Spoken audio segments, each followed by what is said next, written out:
besoin, de façon à éviter qu'une eau de plus en plus précieuse se perde inutilement dans la mer où le sel la rend inutilisable. Mais les batailles de l'eau ne sont pas seulement menées contre la nature.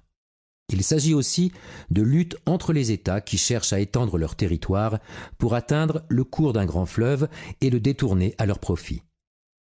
Un État comme la Turquie, par exemple, qui possède sur son territoire une grande chaîne de montagnes, le Taurus, y a construit des barrages pour que les eaux de fonte des neiges ne s'écoulent pas trop vite dans la plaine au profit d'États voisins.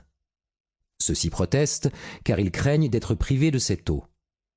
Dans certains grands pays, comme les États-Unis, l'eau des montagnes ou des régions faiblement peuplées suscite les convoitises des grandes villes, qui sont en concurrence pour cette ressource rare. Elles font construire de grosses et très longues canalisations pour atteindre les quantités d'eau dont elles ont besoin. Les villes sont contraintes de passer des accords de dédommagement avec les régions dont une partie des eaux est détournée. Des luttes contre l'eau. Des batailles pour l'approvisionnement en eau ont donc lieu, mais il existe aussi des batailles contre l'eau. Elles sont menées chaque année par des millions d'hommes. Ainsi, dans nombre de pays, l'eau à certaines saisons devient un très grand danger. Sous l'effet des très grandes pluies de la mousson, les fleuves connaissent des crues terribles qui balaient tout sur leur passage, arrachant les ponts, renversant les maisons et provoquant la mort de milliers de personnes. En Chine, en Inde, en Asie du Sud-Est, les cours d'eau qui descendent de hautes montagnes, soumises à l'érosion, drainent pour la plupart tellement d'alluvions que celles-ci encombrent et exhaussent les lits des fleuves. Ils coulent donc sur une sorte de remblai au-dessus de la plaine, et ils s'y déverseraient en noyant les habitants si de puissantes digues en terre n'avaient été édifiées sur chaque rive. Mais il arrive que ces digues se rompent sous la pression de la crue.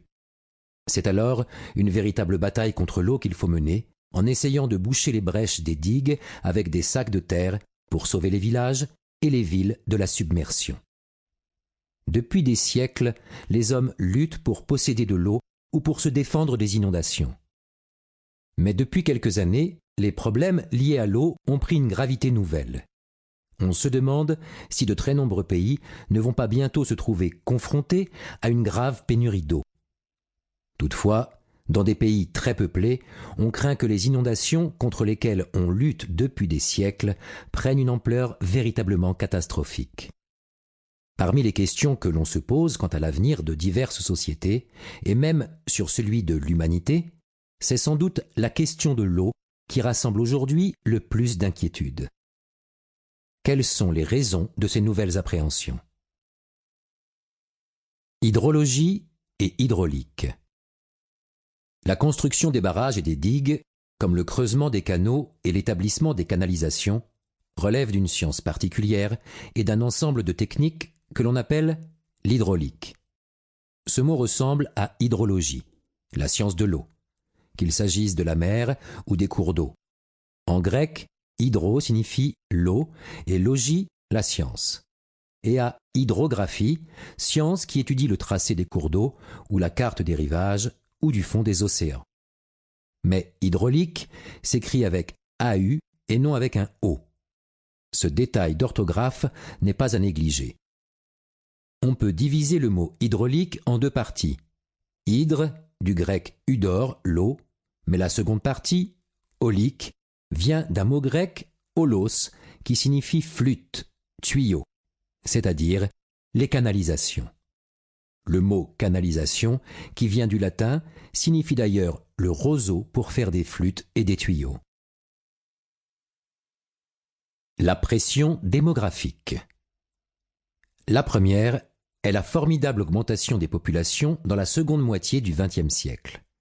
Alors que dans les années 1950, on comptait environ 2 milliards d'hommes et de femmes, ils sont aujourd'hui plus de 6,5 milliards, et ils seront sans doute 8 milliards vers 2020. De surcroît, dans tous les pays, la population se concentre de plus en plus dans les villes. Or, les problèmes de l'eau s'y posent d'une toute autre façon qu'à la campagne. Alors que chaque village ou chaque petite ville peut trouver dans ses environs immédiats l'eau qui lui est nécessaire, en revanche, ce n'est guère possible pour les grandes villes. même si elles... Pour continuer à écouter ce livre audio gratuitement, cliquez sur le lien dans la description et vous pourrez l'écouter en entier sans frais grâce à l'essai de 30 jours d'Audible.